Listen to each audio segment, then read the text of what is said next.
Mati ya Thika Super Highway. Meturingia muda mrefu. Barabara ni mzuri. Super Highway haina jam.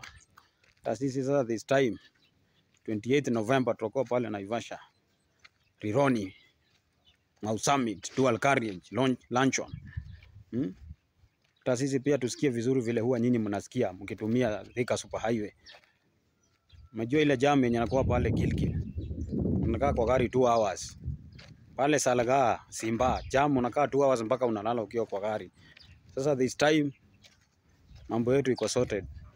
Watu ya Rift Valley, watu ya Nyanza, watu ya Western. Sasa kwenda nyumbani itakuwa few minutes umefika mtaa. Kumbe bosi ulikuwa serious hivi.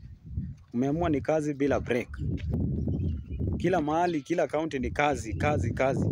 Last time niliwaambia barabara itakuwa inazinduliwa. Kamati ya roho chafu ikaingia kwa inbox yangu, wakaanza matusi, ni uongo.